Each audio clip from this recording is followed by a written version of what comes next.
noh, ma ei tea, mõni inimene arvab, et see on nagu räige tabu teema, et sa võtad mingit süsti, et alla võtta.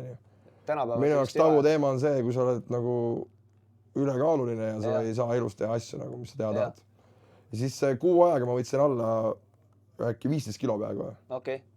Ja ma sain aru, et ma saan ise ka edasi, et mul ei ole seda rohkem vaja. Jah. Siis ma lõpetasin selle asja võtmise nagu ja siis saingi ise nagu selle loo sisse sealt.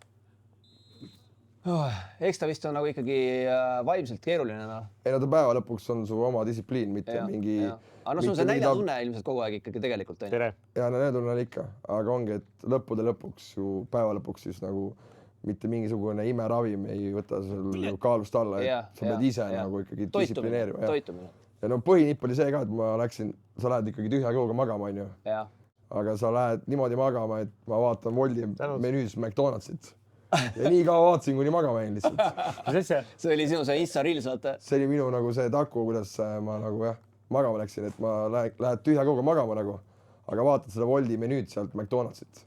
Ja nii kaua vaatasid, kuni magama jäin lihtsalt. Ja jätsid tellimata.